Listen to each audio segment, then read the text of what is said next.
नमस्कार। आपका बहुत बहुत स्वागत है हमारे चैनल लीगल आउटलुक में। आप सभी जानते हैं कि बहुत सारे मुकदमे पेंडिंग हैं ट्रायल कोर्ट में चेक बाउंसिंग को लेकर।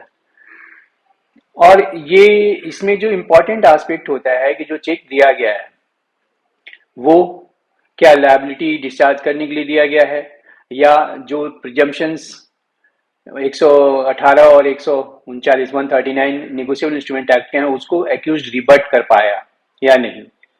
तो इसी दो मुद्दे पे सुप्रीम कोर्ट के पास जो जो केस था उसमें जो डिवीजन बेंच के सामने उसमें जस्टिस अनिरुद्ध बोस थे और जस्टिस संजय कुमार थे और ये उन्होंने जो ये इशू दो फ्रेम किया जिसको वो डिसाइड करना था वो 9 अप्रैल 2024 को था, जिसमें राजको स्टील इंटरप्राइजेज वर्सेस कविता सराफ का मैटर था, जिसमें राजको स्टील इंटरप्राइजेज कंप्लेनेंट था और उसने ये कहा कि भाई हमने जो पैसे दिए थे फाइनेंशियल हेल्प किया था इनको और उस पैसे को ये लौटा नहीं पाए, चेक प्रेजेंट किया गया और वो डिसऑनर हो गया इनसफिशिएंट फंड के द्वारा।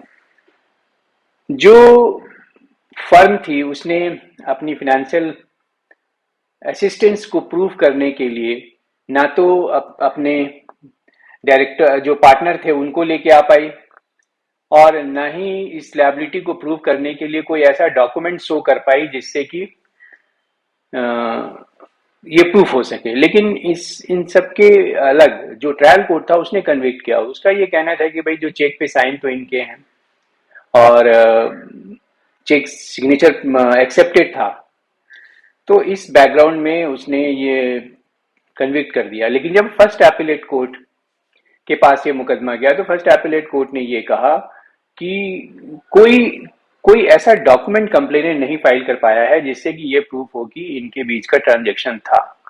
कोई डॉक्यूमेंट नहीं है। दूसरा ये कि जो चेक पे लिखावट थी, जो इंक यूज किया गया था, दोनों जो उस पे सिग्नेचर करने के लिए अलग इंक था और जो फिल किया गया था वो अलग इंक से किया गया था और वो सिग्नेचर वो दोनों भी डिफर कर रहे थे। तो इस बैकग्राउंड पे ये कहा फर्स्ट एपिलेट कोर्ट ने कि भाई इनका जो डिफेंस प्रोबेबल है और 139 का प्रिजम्पशन इन्होंने रिबट किया है और उसको एक्विट कर देता है।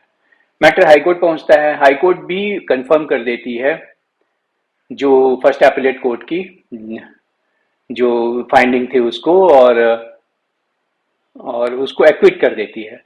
अब मैटर पहुंचता है सुप्रीम कोर्ट। सुप्रीम कोर्ट ने सबसे पहले तो ये जो इशू अपने सामने रखा कि क्या 136 के दायरे में आता है 136 आर्टिकल 136 कॉन्स्टिट्यूशन ऑफ इंडिया के दायरे में आता है कि हम इसको इंटरफेयर कर सकें। तो उन्होंने कहा कि बेसिकली अगर विदाउट किसी एविडेंस के कोई ऑर्डर पास किया है हाई कोर्ट ने तो उसको इंटरफेयर किया जा सकता है। और लेकिन इस केस में उन्होंने ये कहा कि जो कोई परवर्सिटी नहीं है दो कोर्ट, जो फर्स्ट एपिलेट कोर्ट और हाई कोर्ट की फाइंडिंग में, क्योंकि दोनों ने एविडेंस की बेसिस पर ये किया। और सुप्रीम कोर्ट ने भी जो एक कहा कि भाई ना तो जो पार्टनर्स थे फॉर्म के, कंप्लेंट फॉर्म के, वो आकर लोन को प्रूव कर पाए, ना ही कोई डॉक्यूमेंट लगाया गया।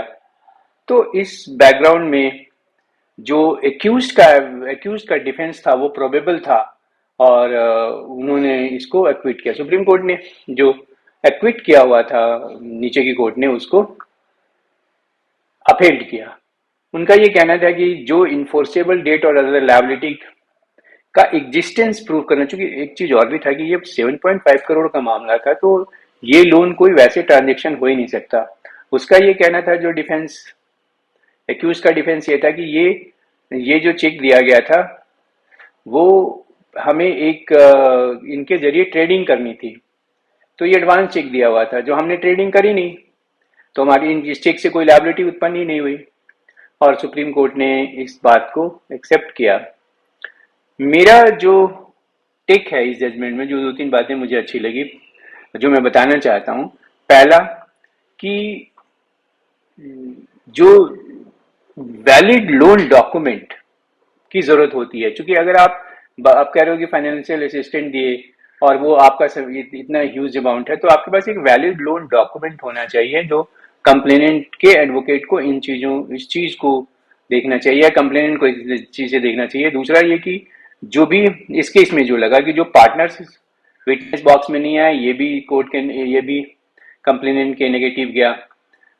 तीसरी बात की जो चेक फिलअप किया हुआ था वो डिफरेंट डिफरेंट पेन से किया हुआ था, इंक से किया, तो ये भी कहीं ना कहीं कोर्ट ने नेगेटिव लिया। तो इस तीन चीजों को कंप्लेनेंट के अगेंस्ट लेते हुए कोर्ट ने एक्विट कर दिया।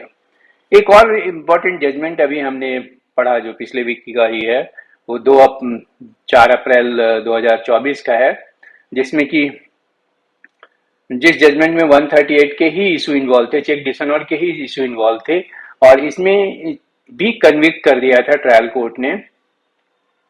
और उसके बाद हाई कोर्ट ने भी उसको कंफर्म किया था कन्विक्शन को। लेकिन सुप्रीम कोर्ट ने जो कहा कि उसी केस में उसी चेक से रिलेटेड एक सिविल केस पेंडिंग था, और सिविल केस में ये फाइंडिंग आ गई, जो कंक्लूसिव फाइंडिंग थी, कि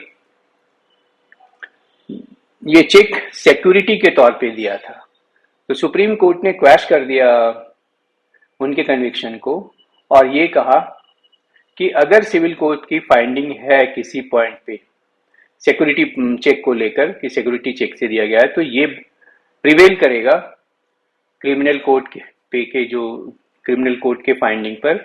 और इस ग्राउंड पे सुप्रीम कोर्ट ने उस कन्विक्शन को क्वैश कर दिया। तो ये दोनों जजमेंट पिछले साल ही आए, पिछले वीक ही आए हैं। एक तो इसी वीक आया है, एक पिछले वीक आया, और ये बड़ा ही इम्पोर्टेंट एस्पेक्ट्स होता है 138 के रिनेगोशिएबल इंस्ट्रूमेंट के ट्रायल में, और कि या तो चेक को सिक्योरिटी चेक के रूप में लिया जाता है, या जो इस तरह के आर्गुमेंट डेवलप किए जाते हैं।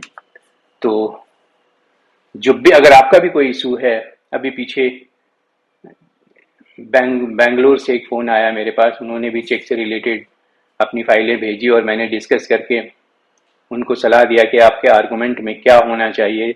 वो आर्गुमेंट के स्टेज पे मैटर था बैंगलोर डिस्ट्रिक्ट कोर्ट में, और फिर जो भी लीगल पॉइंट था, और इससे उनको बहुत फायदा भी हुआ आर्गुमेंट में, और कोर्ट ने उसको एक्सेप्ट किया, एक्यूज की तरफ से पूछा गया था। तो अगर आपका भी कोई इशू है तो आप जरूर मुझे भेजिए, मैं आपका इशू को डिस्कस करूंगा। और इन दोनों जजमेंट को अगर आप एडवोकेट हैं तो पढ़िए, आपको बहुत फायदा होगा।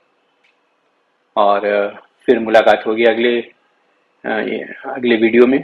तब तक के लिए आपसे एक रिक्वेस्ट है कि अपने इश्यूज को जरूर शेयर करें, और चैनल को सब्सक्राइब नहीं किया है तो प्लीज़ सब्सक्राइब करें।